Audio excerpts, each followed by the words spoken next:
Hello students, how are you? कैसे हैं आप लोग? बिल्कुल ठीक, fantastic, okay, very good, very good. तो अब हम स्टूडेंट्स एक बड़ा ही कॉन्सेप्चुअल टॉपिक डिस्कस करने जा रहे हैं, इलेक्ट्रोस्टैटिक्स का। इसको हम लोग बोलते हैं इलेक्ट्रोस्टैटिक शील्डिंग। क्या बोलते हैं? Electrostatic shielding. क्या बोलते हैं? Electrostatic shielding. देखिए, ये दो, इसमें टू वर्ड्स से मिलकर बना है। इलेक्ट्रोस्टैटिक मीन्स इलेक्ट्रिक फील्ड, और शील्डिंग मीन्स होता है बचाना, प्रोटेक्ट करना, ठीक ना, या उसको स्क्रीनिंग करना या सेफ गार्ड करना। मतलब क्या हुआ कि किसी भी सेंसिटिव इंस्ट्रूमेंट को बाहर के इलेक्ट्रिक फील्ड से बचाना ही इलेक्ट्रोस्टैटिक शील्डिंग कहलाता है। फिर से सुन लो, ये इलेक्ट्रोस्टैटिक शील्डिंग दो वर्ड से मिलकर बना है। इलेक्ट्रोस्टैटिक मीन्स इलेक्ट्रिक फील्ड, और शील्डिंग मीन्स होता है प्रोटेक्ट करना या बचाना। तो किसी बाहर के एक्सटर्नल इलेक्ट्रिक फील्ड से किसी एक पर्टिकुलर स्पेस को या एक पर्टिकुलर सेंसिटिव इंस्ट्रूमेंट को बचाना, प्रोटेक्ट करना ही इलेक्ट्रोस्टैटिक शील्डिंग कहलाता है। मीन्स अगर आप चाहते हो कि आपके पास कोई एक सेंसिटिव इंस्ट्रूमेंट है जिसको एक ऐसी जगह रख दो कि जिस पर बाहर की इलेक्ट्रिक फील्ड का कोई इफेक्ट ना पड़े, तो क्या ऐसा पॉसिबल है या नहीं? हाँ, पॉसिबल है।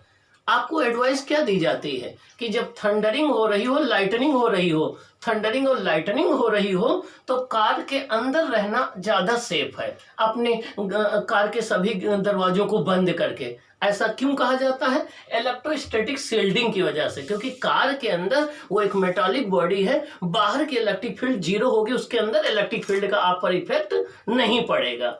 तो किसी भी चीज को बाहर के इलेक्ट्रिक फील्ड से जो है प्रोटेक्ट करना है, बचाना, इलेक्ट्रोस्टैटिक शील्डिंग कहलाता है। ओके, हेलो स्टूडेंट्स, अब एक वेरी इंपॉर्टेंट क्वेश्चन एराइज होता है। ये मेरे माइंड में बहुत दिन से एराइज हो रहा था। अब पता नहीं आप सोचते हैं कि नहीं सोचते हैं, ये चीज़ डिपेंड करता है। क्वेश्चन ये है कि क्या ग्रेविटेशनल शील्डिंग पॉसिबल है या नहीं। मीन्स अगर हम किसी सेंसिटिव इंस्ट्रूमेंट को अर्थ के ग्रेविटेशनल फील्ड से बचाना चाहते हैं, तो क्या कोई ऐसी जगह है जहां पर हम उसको जो है इंक्लूड कर दें तो वो अर्थ के ग्रेविटेशनल फील्ड से बच जाए। मीन्स क्या ग्रेविटेशनल शील्डिंग पॉसिबल है या नहीं? इज ग्रेविटेशनल शील्डिंग पॉसिबल और नॉट? मीन्स है कोई ऐसी जगह जहां पर हम किसी एक सेंसिटिव इंस्ट्रूमेंट को रख दें तो वो अर्थ के ग्रेविटेशनल फील्ड से बच जाए। इसके विषय में सोचना आप लोग, ठीक है ना। अब फिर आंसर देना हमें कि क्या ग्रेविटेशनल शील्डिंग पॉसिबल है या नहीं। ओके, आंसर है नो में। आंसर है किसमें? नो में। नहीं, ऐसा नहीं पॉसिबल है। कोई भी ऐसी जगह है ही नहीं है जहां आप एक सेंसिटिव इंस्ट्रूमेंट को बंद कर दें तो अर्थ की ग्रेविटेशनल फील्ड से उसे बचाया जा सके। आप सोच रहे हैं ऐसा क्यों होगा? ऐसा इसलिए होता है कि जो ग्रेविटेशनल फोर्स होता है वो मीडियम इंडिपेंडेंट होता है, वो मीडियम पर डिपेंड नहीं करता है, इसलिए ग्रेविटेशनल शील्डिंग नहीं पॉसिबल है। और डिटेल में आप इसके विषय में स्टडी करना, और नहीं तो फिर आप physics genius by doctor UK Mishra YouTube channel पर जाना और सब्सक्राइब करना, और इसका डिटेल एक्सप्लेनेशन आपको मिल जाएगा।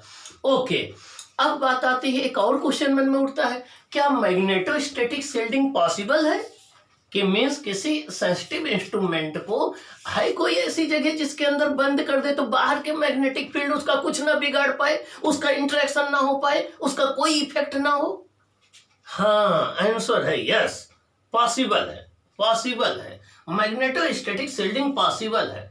बाहर अगर किसी सेंसिटिव इंस्ट्रूमेंट को हम एक्सटर्नल मैग्नेटिक फील्ड से बचाना चाहते हैं तो हम अगर उसको एक फेरोमैग्नेटिक मटेरियल के अंदर बंद कर दें, जैसे आयरन का बना है, कोबाल्ट या निकिल का बना है, तो उस पर बाहर की मैग्नेटिक फील्ड का कोई इफेक्ट नहीं होगा, तो मैग्नेटोस्टैटिक शील्डिंग पॉसिबल है, इलेक्ट्रोस्टैटिक शील्डिंग पॉसिबल है, लेकिन ग्रेविटेशनल शील्डिंग पॉसिबल नहीं है। रीजन ये है कि मैग्नेटिक फोर्स और इलेक्ट्रिक फोर्स ये दोनों मीडियम डिपेंडेंट होते हैं, लेकिन आपका ग्रेविटेशनल फोर्स मीडियम डिपेंडेंट नहीं होता है।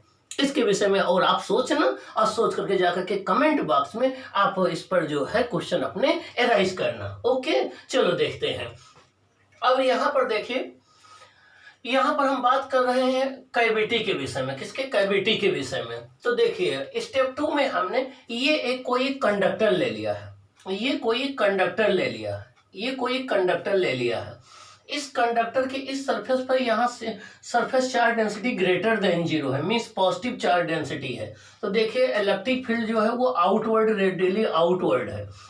यहाँ पर भी सरफेस चार्ज डेंसिटी देखिए पॉजिटिव है, सिग्मा ग्रेटर देन 0 है, तो इलेक्ट्रिक फील्ड आउटवर्ड है।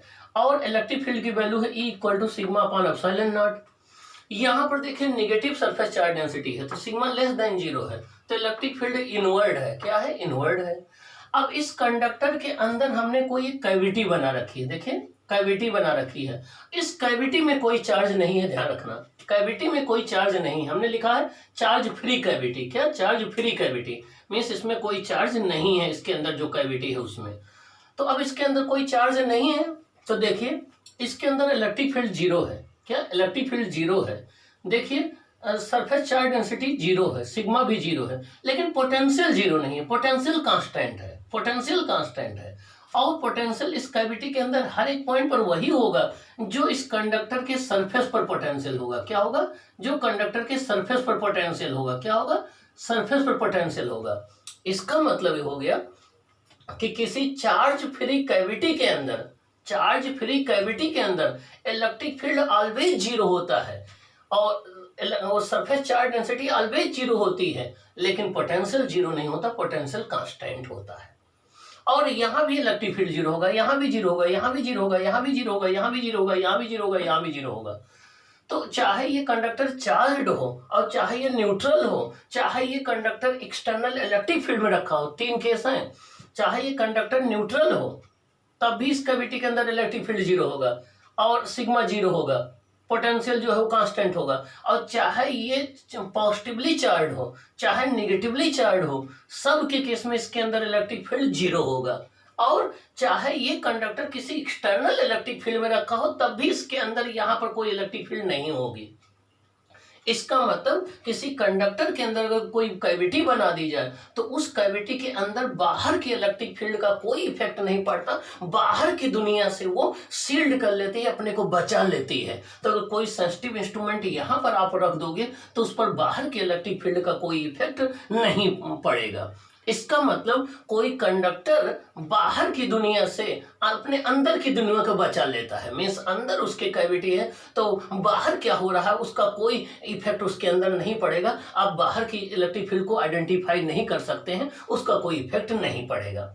इसका मतलब ये हो गया कि ये अगर कोई एक कंडक्टर है, ये कोई कंडक्टर है, उसके ये कंडक्टर के अंदर कोई कैविटी है तो उसके अंदर इलेक्ट्रिक फील्ड 0 होता है, वॉल्यूम चार्ज डेंसिटी 0 होती है, पोटेंशियल कांस्टेंट होता है और पोटेंशियल उतना ही होता है जितना सरफेस पर होता है, पोटेंशियल उतना ही होता है जितना सरफेस पर होता है।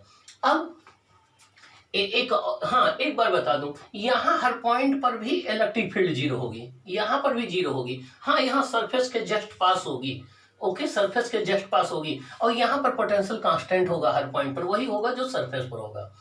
अब हम एक दूसरा केस लेने जा रहे हैं। देखिए यहाँ पर कैविटी की चार्ज फ्री नहीं है, इसके अंदर हमने एक पॉइंट चार्ज ला के रख दिया, इसके अंदर हमने एक पॉइंट चार्ज ला के रख दिया। अब ये चार्ज फ्री नहीं है, तो ये चार्ज फ्री नहीं है। अब देखिए इसके अंदर इलेक्ट्रिक फील्ड भी 0 नहीं है, पोटेंशियल कांस्टेंट है। अब इसके अंदर सिग्मा भी 0 नहीं होगा, इसके अंदर ना सिग्मा 0 होगा ना जो है वो E 0 होगा, सिग्मा भी 0 नहीं होगा। इसका मतलब ये हो गया कि अगर किसी कंडक्टर के अंदर कैविटी बना करके उसमें चार्ज रख दिया जाए तब उस कैविटी के अंदर इलेक्ट्रिक फील्ड होगा, उसके अंदर सिग्मा भी होगा, उसके अंदर पोटेंशियल कांस्टेंट होगा और वही होगा जो सरफेस पर होगा। ठीक, अब इस केस में इलेक्ट्रिक फील्ड 0 नहीं होगा। तो याद रखना जब भी क्वेश्चन आप सॉल्व करना अपने बोर्ड के या कंपटीशन के, क्योंकि अगर कैविटी के अंदर चार्ज रखा गया है तो इलेक्ट्रिक फील्ड 0 नहीं होता, लेकिन अगर कैविटी के अंदर कोई चार्ज नहीं रखा गया है तो फील्ड ऑलवेज 0 होता है, ओके। और पोटेंशियल कांस्टेंट होता है वो वही होता है जो सरफेस पर होता है। अब एक बात और बता दूं, ये जो कैविटी का शेप है, देखिए अगर ये इस तरीके से स्फेरिकल है, क्या है, स्फेरिकल है और चार्ज को उसके सेंटर पर रखा गया है, चार्ज को उसके सेंटर पर रखा गया है, तो फिर क्या होगा, इलेक्ट्रिक फील्ड यूनिफॉर्म होगी और जो सरफेस चार्ज डिस्ट्रीब्यूशन होगा वो यूनिफॉर्म होगा। मीन्स अगर ये कैविटी एक स्फेरिकल शेप की है, सिमेट्रिकल शेप की है और चार्ज को उसके सेंटर पर रखा गया है तो इलेक्ट्रिक फील्ड यूनिफॉर्म होगी, चार्ज का डिस्ट्रीब्यूशन जो है वो यूनिफॉर्म होगा। क्या होगा? चार्ज का डिस्ट्रीब्यूशन यूनिफॉर्म होगा। लेकिन अगर ये स्फेरिकल शेप की नहीं है, सिमेट्रिकल शेप की नहीं है, ये इस तरीके से कोई इरेगुलर शेप की है, इरेगुलर शेप की है, और तो इस केस में इलेक्ट्रिक फील्ड नॉन यूनिफॉर्म होगा। क्या होगा? इलेक्ट्रिक फील्ड नॉन यूनिफॉर्म होगा।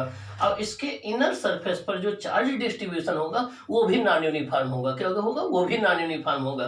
तो इलिप्टिकल कैविटी के केस में इलेक्ट्रिक फील्ड नॉन यूनिफॉर्म होगा और उसके अंदर चार्ज डिस्ट्रीब्यूशन भी नॉन यूनिफॉर्म होगा। और सर्कुलर के केस में या स्फेरिकल कैविटी के केस में इलेक्ट्रिक फील्ड भी यूनिफॉर्म होगा और चार्ज डिस्ट्रीब्यूशन भी यूनिफॉर्म होगा। एक बात और बता दें, जब यहाँ प्लस क्यू चार्ज रखेंगे तो इस कैविटी के इनर सरफेस पर माइनस क्यू चार्ज जो है वो आपका इंड्यूस्ड हो जाएगा, इंड्यूस्ड हो जाएगा। और कंडक्टर के बाहर जो है वो प्लस क्यू चार्ज इंड्यूस्ड हो जाएगा। कंडक्टर के सरफेस पर जो है वो आपका प्लस क्यू चार्ज इंड्यूस्ड हो जाएगा। क्या हो जाएगा? प्लस क्यू चार्ज इंड्यूस्ड हो जाएगा। और आपका कंडक्टर के, तो देखिए यहाँ अगर आप प्लस क्यू चार्ज रखेंगे तो यहाँ माइनस क्यू चार्ज इंड्यूस्ड हो जाएगा, और जिस साइन का जितना चार्ज यहाँ रखें उतना ही यहाँ आउटर सरफेस पर इंड्यूस्ड हो जाएगा। अगर यहाँ माइनस क्यू चार्ज रखेंगे तो यहाँ प्लस क्यू चार्ज इंड्यूस्ड हो जाएगा, और यहाँ पर जो है वो आपका माइनस क्यू चार्ज इंड्यूस्ड हो जाएगा। मतलब जिस साइन का जितने मैग्नीट्यूड का चार्ज आप कैविटी में रखेंगे उसी साइन का उतने मैग्नीट्यूड का चार्ज इस कंडक्टर के सरफेस पर इंड्यूस्ड हो जाएगा, और कैविटी के अंदर उसके अपोजिट नेचर का उतना ही चार्ज इंड्यूस्ड हो जाएगा। ये बात आप ध्यान रखेंगे, ये बात आपको ध्यान रखनी है। ओके, समझ में बात? ये हो गया।